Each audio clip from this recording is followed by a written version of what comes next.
So that's time. Okay, I'm again very welcome to have you all here. My name is Johan Hedman. I'm from one of the organizing companies called SquareMoon. And today we'll be talking about exploring the edges of managing constraints in your FileMaker platform. So don't have to repeat my name, but I am one of the guys working at SquareMoon, and this is from probably a little bit warmer daytime last summer when we were here having a conference. So this is my team that I'm very proud of being a part of.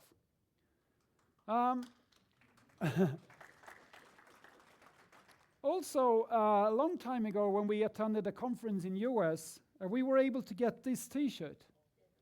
And it says, "The problem solver's problem solver." And this is who I think I am as a person as well. I'm a problem solver in so many different ways, but when it comes to working, I think FileMaker is the best platform to solve any kind of problems. So that t-shirt is important when we need to have it on for big occasions than when I put it on. And then besides that, I don't mind having an adventure from time to time, and this is me up in Norway from last summer. Okay, so today we have an agenda that's going to be 3 or 4 points, depending on how much time I spend on each and every one of them. So we're going to start with overcoming your Claris limitations, then streamlining your operations, heading into enhancing stability and performance, and then, if we have some time, I'm going to try to teach you some database tips and tricks that might be useful for any of your solutions. So today, how many of your solutions are connecting an API to get data to your solution? Hands up. Very good, almost everyone. But then if we say the opposite, how many of your solutions are available for another solution to pick your data? So almost the same kind. Good. Andy talked a little bit earlier here about security and how important security is for every one of us. Last year they came out with about 75% of all small, medium businesses are experiencing some kind of cyber attacks in 2023. And this year, Claris even invited us to go and learn more about security on their webpage. So they have a way of learning, teaching us on how we need to be more stable about using the FileMaker platform. One of my bigger clients is a client where we have almost 2,000 native app users that are contacting this solution, that are hammering on the solution 24/7 of the day, every single day.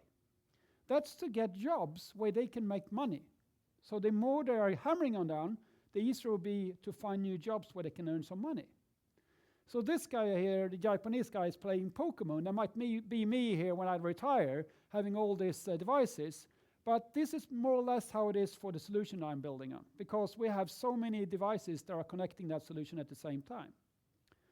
And that means we might run into limitations with the server we have. That entire solution itself is built by FileMaker scripts. And the reason for us having FileMaker scripts is that if you're using the data API, the CWP, or OData, your response are probably not going to be very UI friendly, because it's going to be you having to understand what the database looks and works like. So instead, we built the entire API for these native apps to only giving access to scripts. That gives us a much better way of responding with better results and error handling. Every single call are provided with the person ID, being a UUID that we have for each user, along with one or multiple extra parameters, giving that the different perspectives that are needed for each different function. How many of you are aware of what a proxy is? Hands up. A few? To be able to handle all this traffic come in, we had to build a proxy ourselves. You can go and buy a proxy from AWS or from Google or any other place, but we wanted to build a proxy where we can do our settings ourselves. So we build a proxy that are based upon settings that we can do in FileMaker, so we can switch anytime we want to anything that we want. And for those that didn't raise your hand for what a proxy is, it is something that sits in between internet and your web server, taking care of all the calls that comes in, and forwarding those calls to your web server, and that would increase the security and performance for your server. But what it also can do, and it's really important, it can read cache the requests coming in to store that in a proxy. And I'll show you how that works. But in a real-world scenario, there could be any kind of devices that are calling your proxy to reach your web server, and the web server then could call one or several different data sources for data, because the web server could be managed to do anything. So for this solution, in average, we have 1.75 calls coming in per second. But we also have a web application firewall that sits ahead of the proxy to reduce the traffic even more. That one have about 5,000 calls that are bad coming in every single day. Here we talk about security, having 5,000 bad calls coming in per day that we need to handle. We don't want those calls to reach the server because there would be bad traffic for the server. So already in this wireless application firewall, we are reducing the traffic by saying we're only allowing traffic for different regions. So no Mongolian, Chinese, or South American, because we don't have any business there. So we're reducing that traffic with about 4,500 calls. But look at this. This is the number of bad calls we get to the server every single day that are trying to do some bad harm to your database. And what this wireless application firewall is just taking those out straight away. But remember then, we had 150,000 calls coming in per day. That still means we have 145,000 calls that wants to reach your web server. We are using the proxy here to cache some of that data. That means the actual answer doesn't necessarily have to go to the database for querying. It will actually be stored in the cache in the proxy, meaning there is no traffic back and forward in between the web server and the proxy. The user is going to get the response straight away by the cache. That means that the actual number of calls we need to do per day is 85,000 calls. That is almost half of the number of calls we have on a daily basis. But on a server, there's never anything like an average number of calls per day because people are supposed to be asleep at night. Then they get their first cup of coffee and they start to work a little bit and then they go for breakfast. And then throughout the day, they're working really hard. So the 1.74 is actually a lot more than 1.74 because the traffic goes up throughout the day. So you still need to be able to understand what actually happens. So now when we built this API, the only option we had when we built that was to use the CWP engine because at that time, the data API was just crashing immediately when you had too much data load. And as you can see here, we are on the admin console. You can see there are a number of CWP users. And then this column here is saying how much time they've been idle. Reason for this is a CWP user doesn't understand if it's become idle or need to be logged out. It just knows they need to be connected. And FileMaker server is still trying to see if there's something we want to do with this session or not. So it's keeping it up and running. And when you have about 100 users on CWP, you can see that the performance is going to go down a little bit. About 125, there's definitely quite a big difference. And when you reach 200, the admin console is not even going to start updating for new users because it can't even handle that many. So here, our limitations, I'd say, are never exceed 125 CWP users for your web access. Well, what is it that actually happens when you create a new user? It creates a temp file, a FileMaker temp user that FileMaker server is keeping track of. And inside of that one, it could be any different size. This one is only 56 kilobytes, but there are others that are far bigger. There are megabytes. And a user that are on megabytes is probably a FileMaker user or a PSOS script running over and over in an infinite loop to access data in different table. Because FileMaker is really good of caching data for you, making it faster to reach the second time you're trying to reach it. So every single one of these temp files is your unique users. And if those just keeps going up, FileMaker will have a much harder time keeping track of every one of them and what they want. So that's another limitation we need to be aware of. And FileMaker have one of these for every CWP, Data API, PSOS, WebDirect, FileMaker Go, OData, and FileMaker Pro users. So if you have a bigger solution, there will be a lot of these files. If you're on a server and you have this many users, there will be a lot of scrolling to keep track of all of these users. But you also might have some of these Data API users. And a Data API user usually logs in, asks for the questions as you want, and then you log out. Because when you log in, you are getting a token, and that one expires in 15 minutes, so it will just disappear for you. That also means that a Data API user is supposed to be disappearing. But that's not really the case. If your server is having kind of an average workload, it will go off. But else, it will stick there, causing you to have multiple Data API users as well. So to be able to handle this problem, we created a file that we call FMS Connection Manager that are using the admin API in FileMaker Server to disconnect idle users. Either they will be CWP or Data API users. So whenever CWP users have been idle for more than 3 minutes, we are trying to disconnect them to make space for another user. I'll see you down in a minute. So Claris created a way for us to handle this automatically. So in the admin console, you can create a system script that is purging the temp files for you. But doing that at the same time as you're doing a backup is not a good thingy, because then it needs to offload all of that cached data. So you need to run this one where you don't have too much traffic to your server. And by setting that one up, you create a new system script. You can download the specific file for the default purge temp databases. And then you can read all about it here. You can download the file, play around it, and put it in a server. But what I would do, and what we have done, is that we have this one running every night at 1 o'clock, because we know we don't have any users there, we have no backups running, and less traffic in overall. Okay, so this solution is running on server 2024. And the performance on 2024 and 21.1 and 20.01 or 3 are much better than the last version. The Data API have become so much better, but it's still not reliable, so you'll be able to take all the traffic that you want. It still have limitations.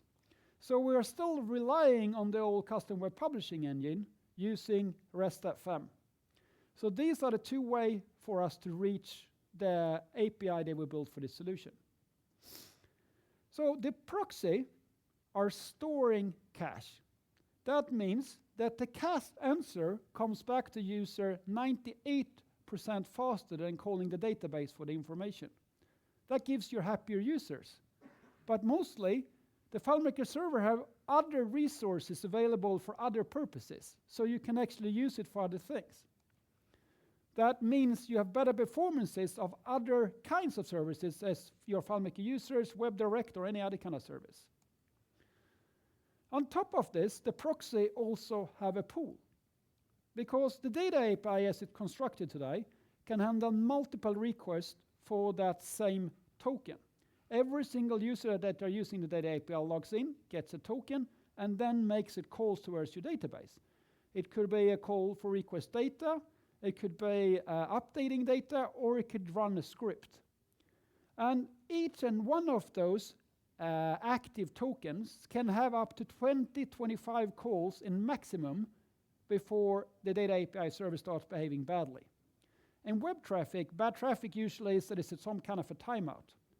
And systems outside of FileMaker experience this. Once you have too long of a wait time, they are expecting the time after you pass 15-20 seconds to actually be a timeout, that there is not going to be a respond. Therefore, we build a proxy pool, so that the limitation is data in the Data API will be avoided. Instead, the pool handles the requests coming in one by one, so prevent bottlenecks like that, never exceeding 25 same-time data API requests. By storing the API tokens, and then if we have more than 25 calls at the same time, we are storing them in a pool and only taking from that pool once one of the 21st farm actually are finished. So we never exceed that limitation. Because the data API could be writing to your database, it could be updating data in your database by script or other things, which could cause other limitations for you.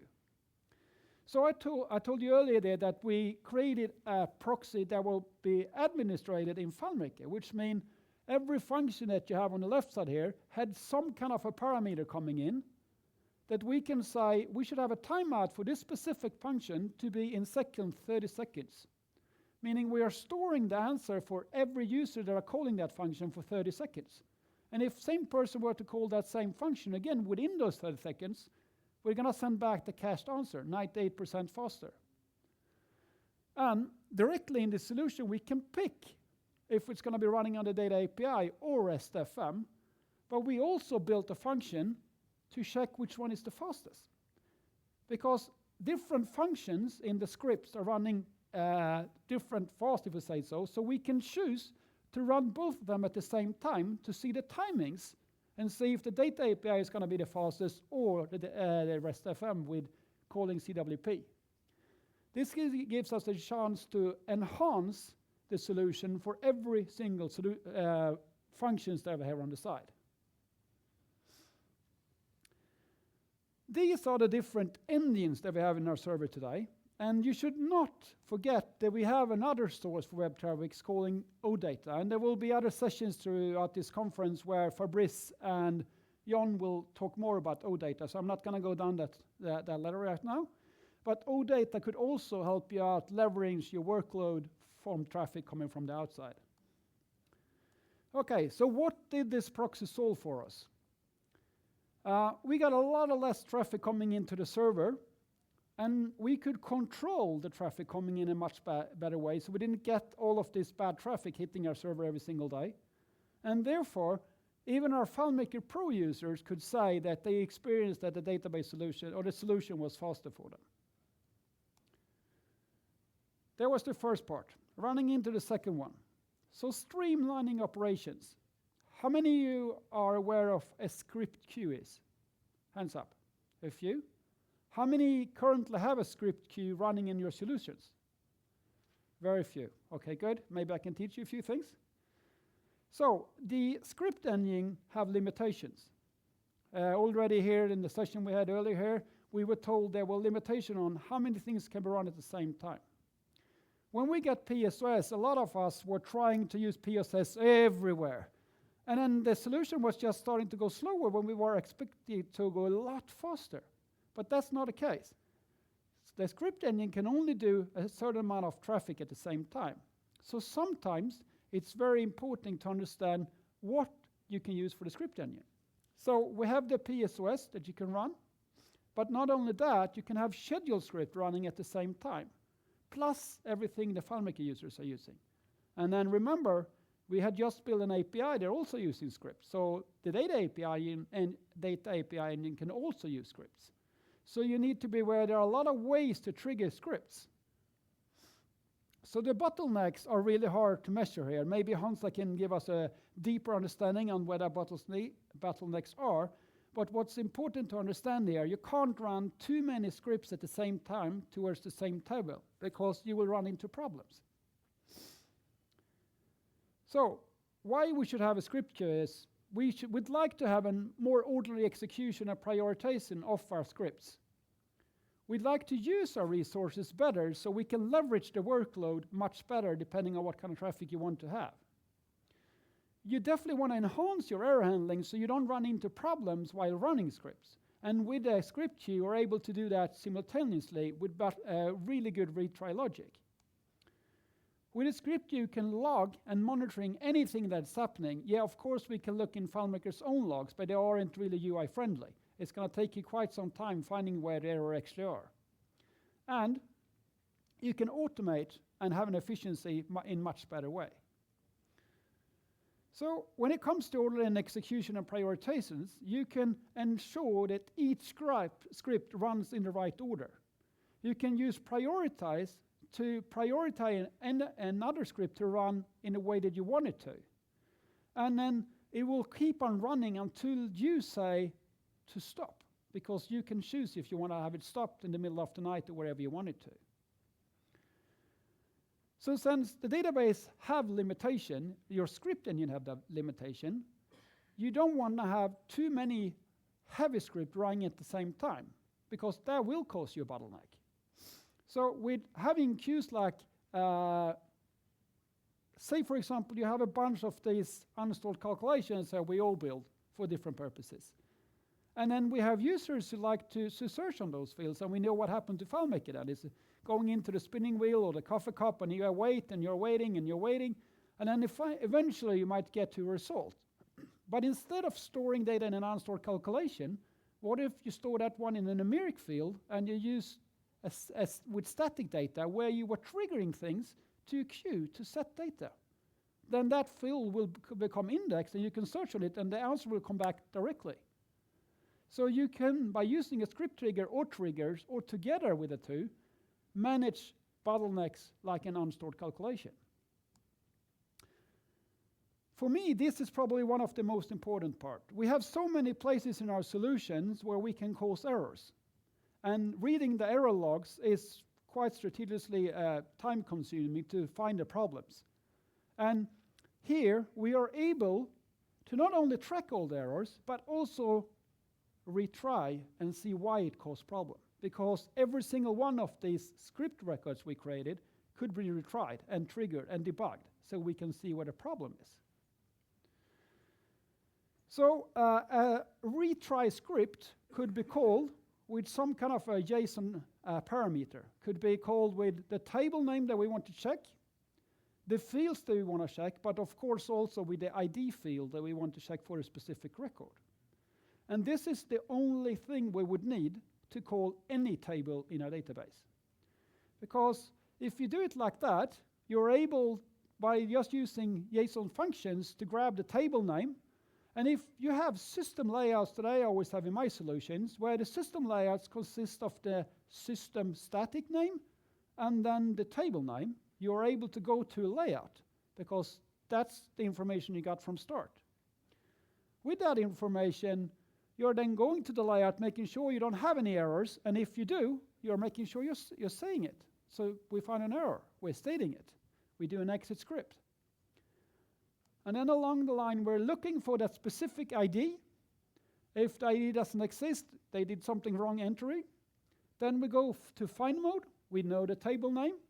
We know we're naming our field because we have the same names in all tables.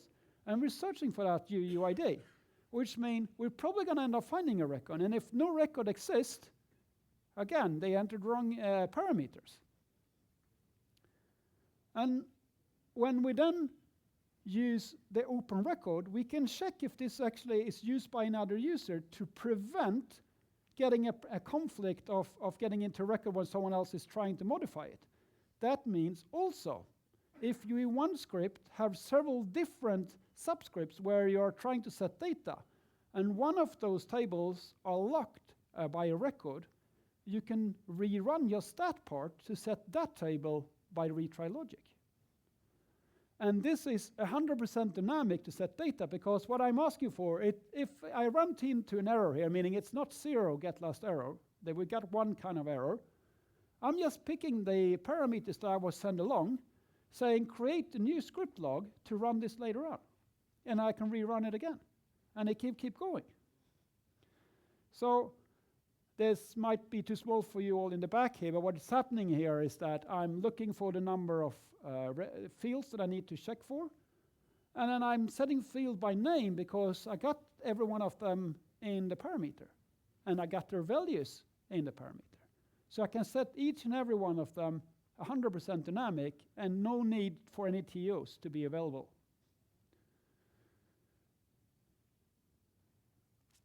Logging and monitoring. So In a bigger environment, it's getting more and more important to understand what's actually happened underneath the hood, to see what is causing your problems. When your problem occurs, are there something else happening at the same time, and know what to do. As I said, we have top call statistics, we have the logs, and a lot of other ways to look at it. But if you build your own log, then you are responsible of checking out how that works. In many solutions, we need to automate things that needs to happen in a certain time of the day, and maybe in an order.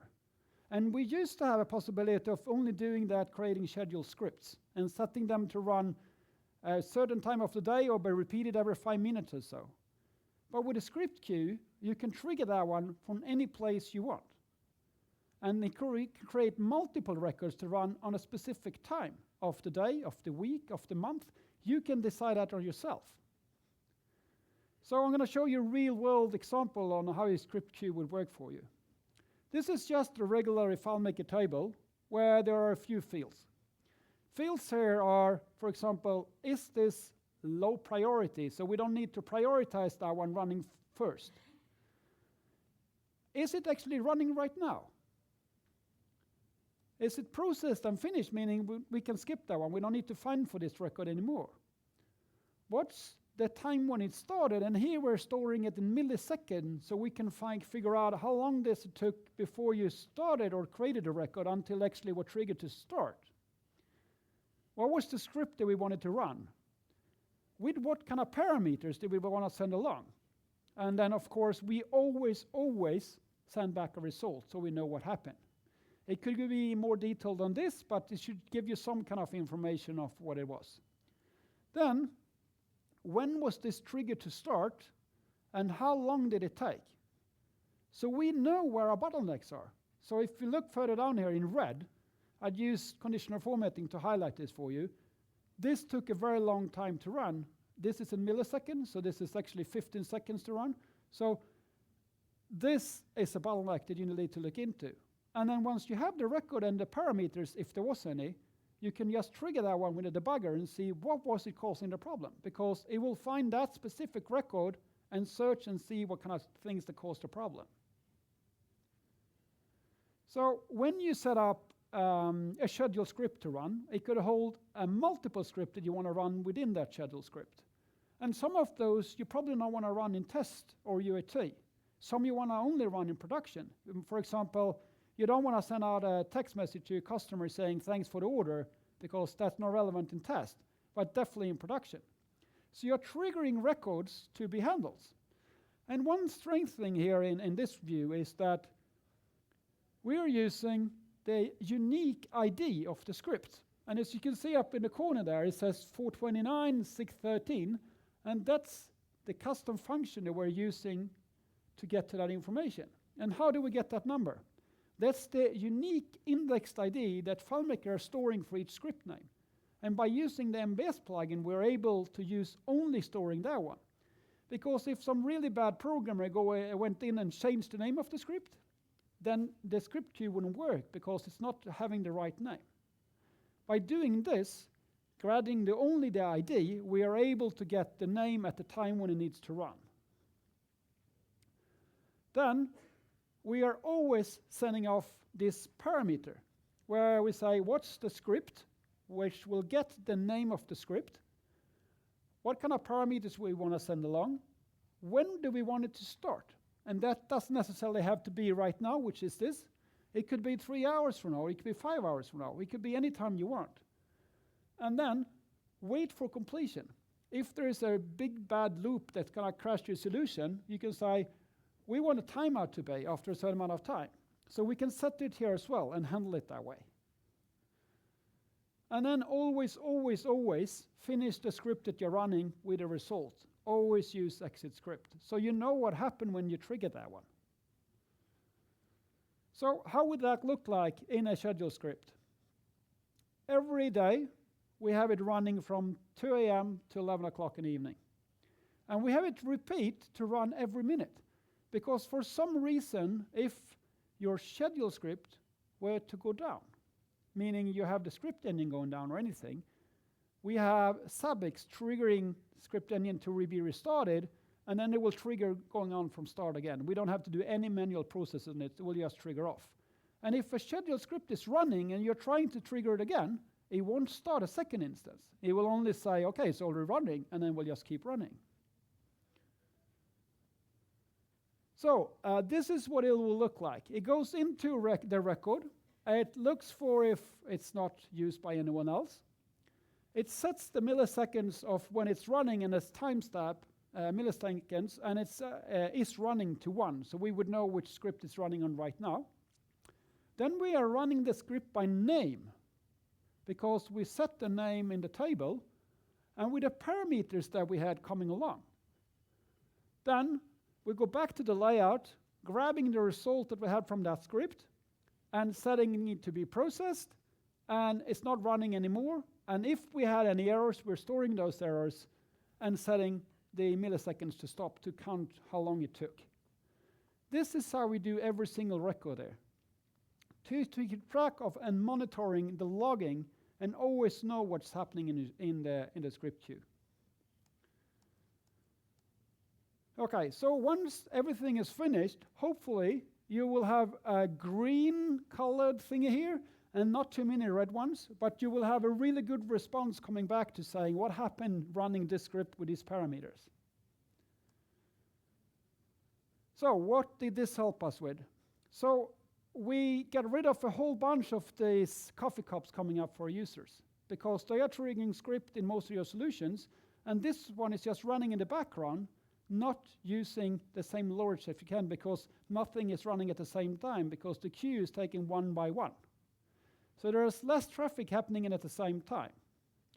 And the automation is helping the users to prevent things from happening before you want them to happen, because they're running in a line where you set it up to be. Okay, third part. I'm on time, good. Enhancing stability and performance. And for me, we already kind of talked a little bit about it before here. It's these two. To open record and check for errors. So how can we prevent having record conflicts? Because those are probably the bad dialogues we can have in the FileMaker solutions right now. And with that comes to ensure higher data integrity, to make sure our data is in a way we want it to be. And to prevent that from happening again, and have some kind of action to prevent it from causing problems. And hopefully improve our script's readability. I would assume that all of you have a solution where you have at least 2 users working at the same time is like normal.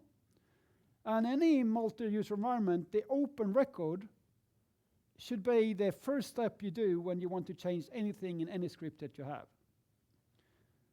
And by doing that, you will directly know whether the user have access to a record, whether the user can change that record or not, because no one else is changing on that record, if it actually exists.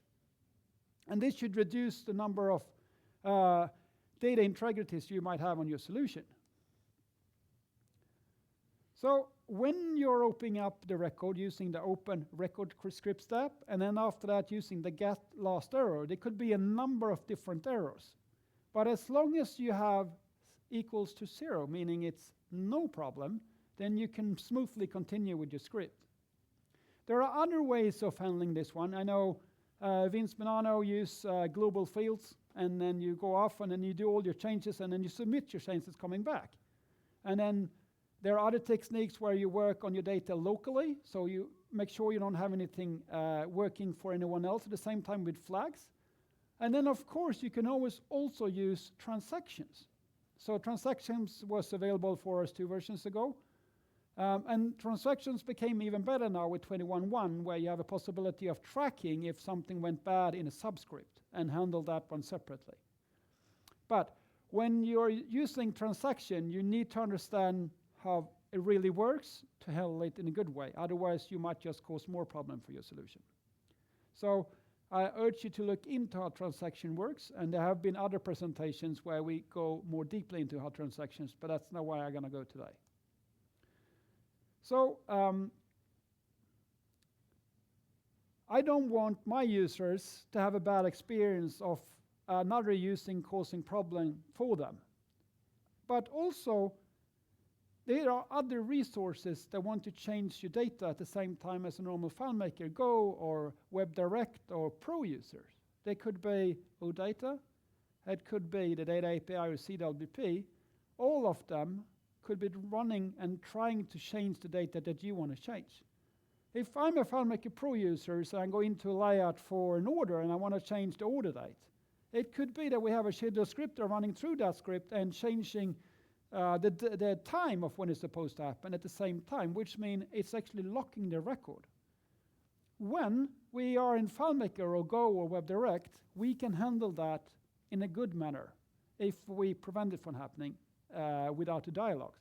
But if you're on FileMaker, the Data API or CWP, then you need to write script that is handling this for you because they won't get a bad dialogue. It will just cause you problems, especially if you have validations on the table. If you're running a loop and you're trying to create new records, setting just some of the fields that is needed for a table, and you have validations, and you do that on a PSOS or on a scheduled script, and it's a loop, what's going to happen? You can't commit that record, so you're going to stay on that record until you actually find that you have a problem, and you manually go into admin console and disconnect that user, because there's no way that record can be committed. So it's very important to use this script step. So I always do this. I use the scripted open record. I usually set it into a variable, and then I check whether it's not equal to 0. And then depending on what kind of answer I get back, I usually do different things. And one of the things could be I send the result to an error log, or I send it to the script queue so that it could be set a later time. And then I can ask the script queue to run after 3 minutes from now. Hopefully the user have committed the record. But you do some kind of action to log the problem so you know why it didn't commit. Because what you don't want to have is this dialogue. This horrific guy saying Johan here is trying to change your record at the same time as you want to. Because the only way you can respond to that one is say, please, please get out of the record, and then the person went to lunch, and then you have to wait for 90 minutes before it's back or anything. So to avoid this kind of strange conflicts going back and forward, you should always use that record. So one of the examples that I had there before was that if you're trying to set a field where there are validations or the record is open, this is going to cause you a problem because there's no way for FileMaker to know how to handle that one. So instead of doing that, I would do something like this. I search for the record, I find the record, and if I need to be in a loop, I always check if I'm able to change the record. And in that case, I'm setting the record and always making sure I commit it, so someone else can go in after me and change the record. And then I'm going to the next record, and then I'm going to the next one. And if I can't get into a record, then I'm just going to skip that part. And then it could be an else, saving what I wanted to change for someone else to do it later for me in the script queue or something else. So tomorrow, Marcelo is going to deep dive into error trapping more than what I did right now. So if you want to learn more about error trapping, Marcelo is going to tell you a lot more from that. Okay, we do have a little bit more time before Q&A. So there are another few more things that can enhance your database to have less bottlenecks and perform better. So one of the things is that in our privilege sets, we are allowed to allow or not allow people to access your data. And one of the most worst or bad thing you can do in your privilege sets is to set only if you have a certain privilege set you're allowed to look at these records. Because what's going to happen on a UI perspective is that it's going to say no access, no access, no access, no access everywhere, which is really bad user experience. But this is super slow. If you put this one on, it had to calculate for every single record or field or whatever you have to see if the user can look at that part. So this is something you should always avoid. Instead, build your own navigation and search for the record that user is allowed to see, depending on department or country, whatever it might be, to only show the things that are relevant for that user. So never use that. Another thing that we talked about earlier is this one, and those ones aren't really good, but then sometimes we really need to have unstored calculations. But if you can avoid them, please do so. Reason for these ones is, as like it say, it's not stored. So they need to be calculated every single time that you show them on a record. And if you're on a list view and there are multiple of those, then every single record needs to be calculated. So the user is probably going to see one by one being appearing because they have to calculate in every one of them. So instead, create a script queue that sets values into numeric values or text values to show that information. Here we have a simple first name and last name. How many times are that field going to change? So you can have a trigger if you change the last name to create a record in your script queue to go and change that field into whatever it became. And then that could be changed anytime. And then when the user go in and search in this full name field for the full name, it will be so fast because that field could be indexed. So if you can, avoid unstored calculations. Then a lot of solutions, we have dependencies of having multiple files. I always build my solution dividing up the UI with the databases, so I have a separation model. And then the more of these external data sources that we have, the slower the database is going to be when you open it up, because it needs to check for each and every one of those, especially if they're not FileMaker. They actually need to contact this database to see if it's alive and if it's there. That's going to take quite some time because FileMaker aren't quick on communicating over ODBC. So whenever you have a possibility of avoiding this massive amount of external data sources, you should try to do that. And how do I do that? So in every solution, I have one or several UI files for the users for different purposes. So this one here, the partner one, for example, in this solution, is a WebDirect solution. And it's only a small, tiny part of the entire solution, only showing what's available for the partner, meaning the number of data sources are very limited. So WebDirect is going to run faster. Then, this is the proxy setting file. It only needs to host the information for that one. So where the data API from the proxy are calling this server to get to the information, it's only going to see the tables that is necessary for the settings, nothing else. Documents. We have all the files stored externally. We only store what's relevant in that table. So there's more or less going to be no external resources available at all for that one. Logs, same thing. We don't need anything else. So when calculations are done, it will be super fast. Then you can see there are a whole bunch of these files that are called data. And why would I have so many data files? And that's for a practice that I've used because of in the past, we had more problems with databases going corrupt. And whenever that happens, it took quite some time to repair those files. So we were trying to keep the files not being higher than 10 gigabytes of storage at the tops. And every time we're getting close to that one, we try to divide the tables into different new files, having names that would kind of make sense to where they're stored. That also makes the number of extended file resources less, meaning it will start faster and will render faster for the calculations. So by doing this with a separation model, I think my solution becomes faster. FileMaker have a way of giving us a possibility of using validations, but that's also really bad for performance because it checks every single time for every record to say, is it filling this validation being unique? And check always. It has to be in strict numeric, can't be empty. And then I'm going to check also there's a calculation here. It's going to be super slow for every single record that you might have. And having these ones running scripts, and you're running in a loop, and it's not fitting to this one, say it's not unique, what's going to happen if you don't use open record? You're going to run into an infinite loop, and that's going to cause a lot of problems for you. So validations, when they are needed, I use triggers instead to make sure you have proper data. And triggers are really easy to add to your layouts. And they don't have to be too complicated. And whenever we do run into a problem, we won't get FileMaker's bad dialogue saying corrupt blah, blah, blah, blah, which is not understandable for normal users. We might understand it, but it's really bad for a user. Instead, we can give them any dialog we want, saying, your date format is wrong. You need to enter it like this, or anything else that it might be useful for the user. Then it comes to this one. We have all seen and built solutions where everything is related to anything. This was the only way we know how to do it going back in the past, but that's the past.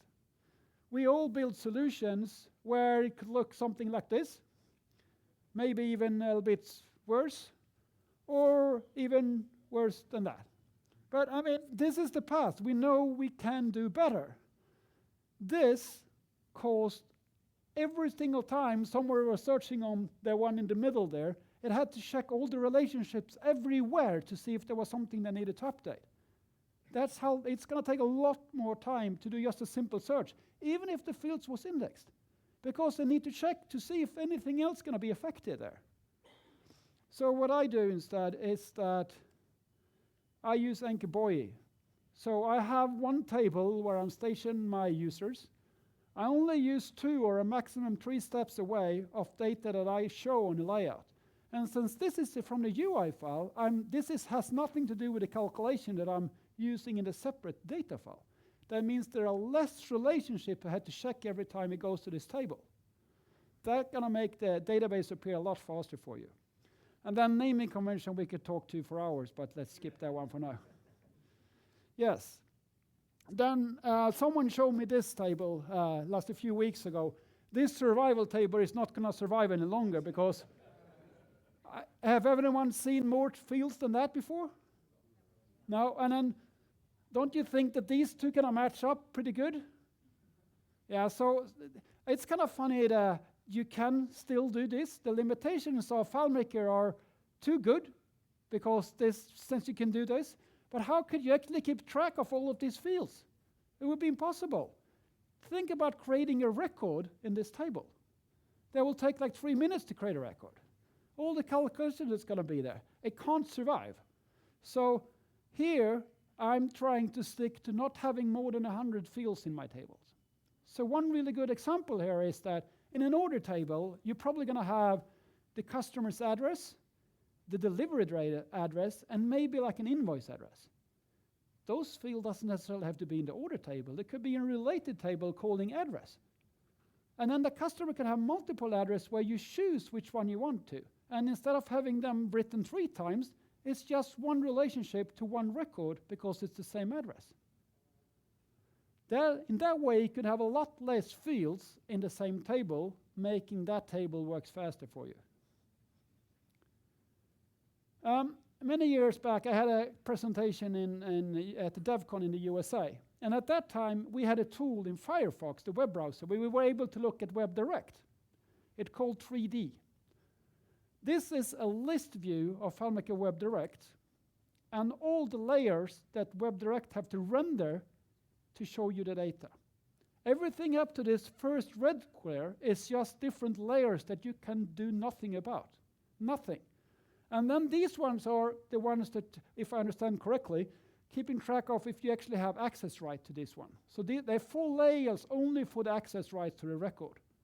Then, from this one and forward are the ones that you can take care of and you can handle. But if you look at how many levels there are before you actually get to the rust orange, which is the container field here, there are a lot of things you can do on layout to understand that.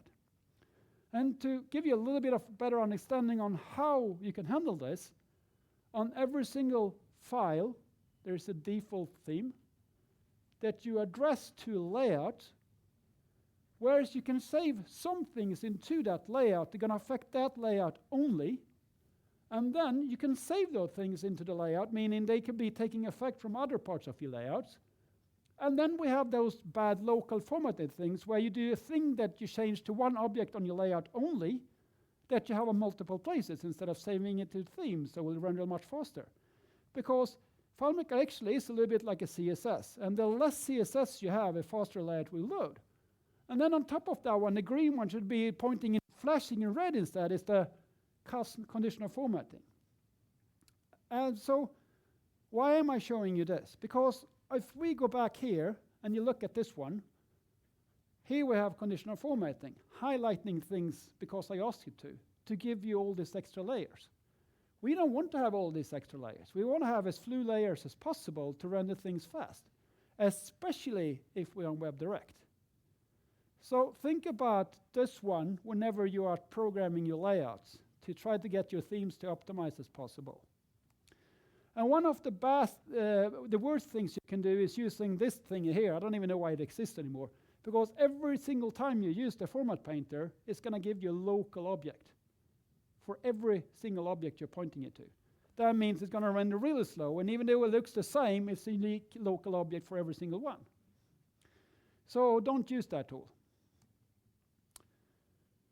Another thing is that we've been having this function, a set variable, for a very long time. And sometimes we have to loop through records to get to a lot of information, especially in the list view or setting JSON or so.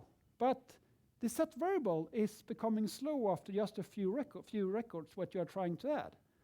So instead of using set variable, this is just a simple change you can do into using insert text to variable. And then suddenly things will start much faster for you, even though you have a lot of records. But it's still stored in variables, so why is there a difference? Because it's treated as text instead of a variable. So therefore, it will render much faster. And then I use this little technique over here. I use list with a variable to add another variable. We'll give you an enter in between every one of them if you're going to just add up a multi-key or something like that. And then we were told now in 2021 here that we actually got this one to be on from start, so we don't have to click on that one every single time we go into creating a loop. But what's important here is that we don't want it to do exit after the last one, because we want to get out of this loop before we get to this one. Because every single time we finish a loop in your debugger, you will see the red notice in the bound saying, error, couldn't find the next record. And that's actually written to your log file saying you got an error. It's not an error, but it's just prone as an error. So instead, if you use exit loop, by the found count of we had over here, with a record number, you won't get this error to prevent for a user anywhere in your logs. And also reduce a record load. Yeah? Why did I create a variable? I could have written that one, but that means I had to check it every record. And since I only need to know once, I do it at the top. But you can do it any way you want.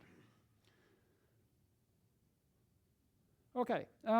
When I learned FileMaker many, many years ago, I was told that I should go to the layout, enter find mode, do the search I wanted, and then have it be happily ever after. But what actually happens here is that once I go to layout and I'm in browse mode, FileMaker have to load all those records.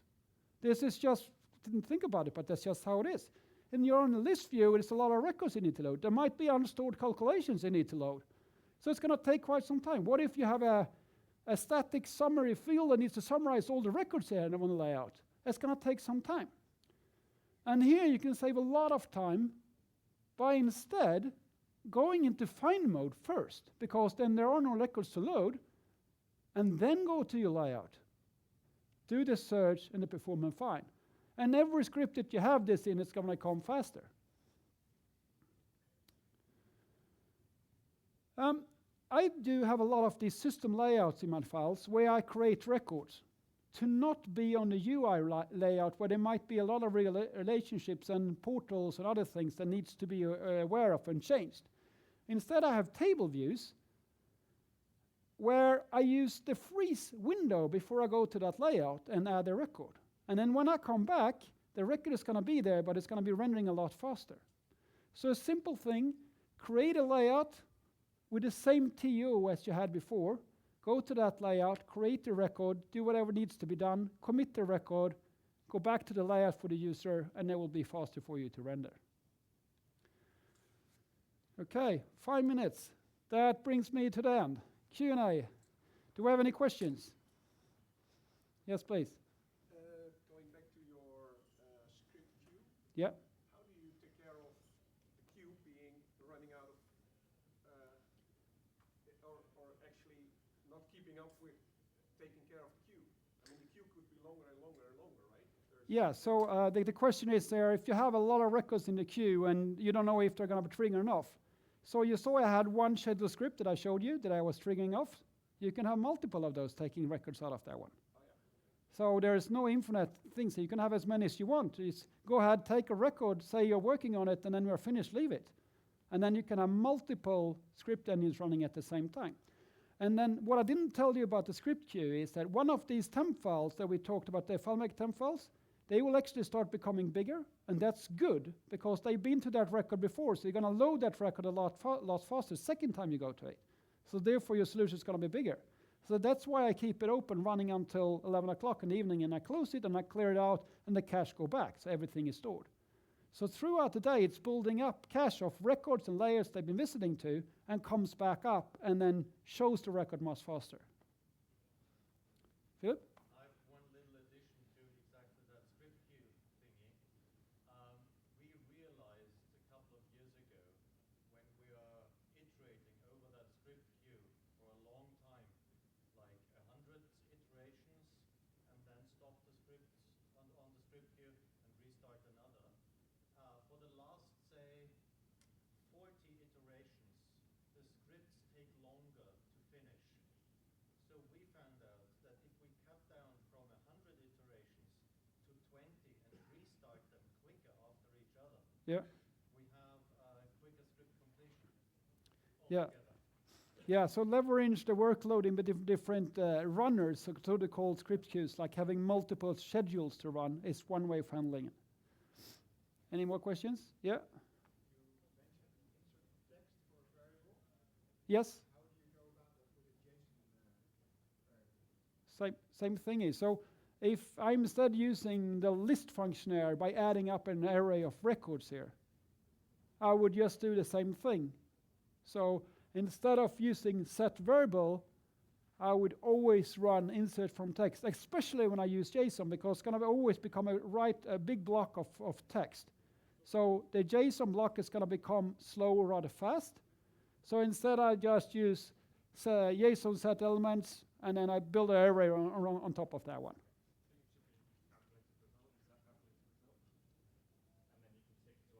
Yeah, so here it's just a static thing here I just entered right now, but yeah, it could be calculated in any way you want. Jonathan?